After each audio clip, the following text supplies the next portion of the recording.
Welcome to this explainer. Today, we are completely upending the cultural myth of Job. The idea of Job as this ultimate righteous sufferer. We're going to dive into a seriously eye-opening analysis by Dr. John Walton. If you grew up hearing this story, you were probably taught he's the absolute gold standard for handling tragedy. Well, brace yourself, because we're challenging that perspective. When we actually dig into the text, we find out Job is literally a cautionary tale. Okay, let's just lay out a quick roadmap so we can tackle this theological mystery step by step. We'll look at the actual problem with Job, break down the difference between righteousness and ritual piety, explore this fascinating thing called the Great Symbiosis, uncover Job's one saving grace, and then finally get to the book's true message. So, starting with part 1, the problem with Job. It's time to just completely shatter the biggest illusion about this guy. You probably always thought Job was the absolute perfect role model for handling pain, right?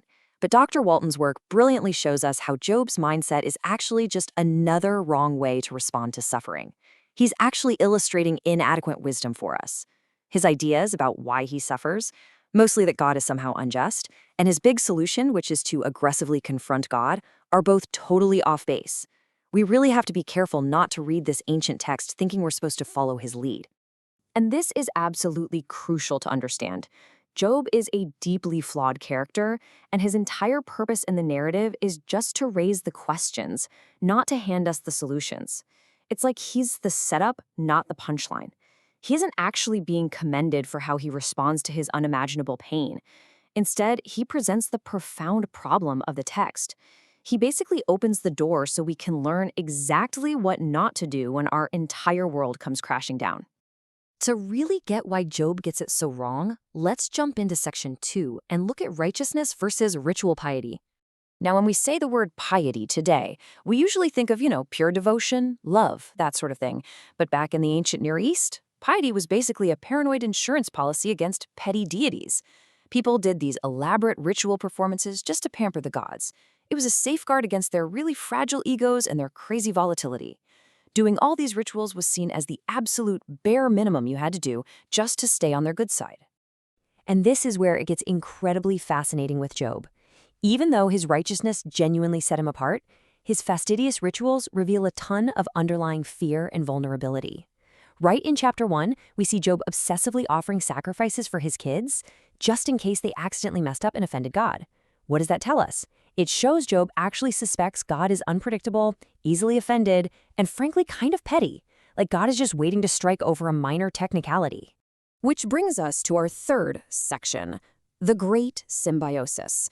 This is the ancient psychological framework that is completely driving Job's actions. Think of the Great Symbiosis as this massive cosmic transaction.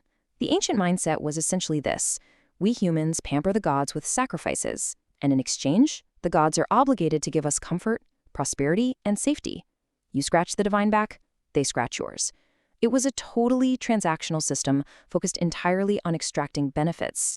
And that brings us to the ultimate detective question of our whole explainer today. Does Job serve God for nothing? Seriously, is he motivated by actual righteousness? Or is he just playing the Great Symbiosis game? Is he doing the rituals just to get the perks? Because if he's not doing it for the gain, what is driving him? The text is intensely focused on figuring out whether human devotion is just about getting something in return. Because Job has this snaky suspicion that God is capricious, he makes some seriously incorrect assumptions. He basically acts like God's favor goes to the highest bidder of piety. And here's a key detail. When the challenger in the heavenly court questions Job's motives, it isn't just pure malice. When you look at Job's paranoid, over-the-top rituals, the challenger makes a perfectly logical inference. He thinks Job is simply buying God's protection. The challenger has totally valid reasons to suspect Job is just working the system. So under the intense pressure of his suffering, and especially when characters like Elihu scrutinize him later, Job's fatal flaw is just staring us right in the face. The guy is incredibly self-righteous. It's one thing to be righteous, which, fair enough, the text says he is compared to everyone else around him. But it's a completely different, dangerous thing to become self-righteous about it. Let's look at how this builds into a seriously toxic progression. First, Job becomes obsessively confident in his own absolute innocence. He's desperate to be declared innocent of anything that might have caused his ruin. Second, because he thinks he played the transactional game perfectly, he ends up setting himself higher than God.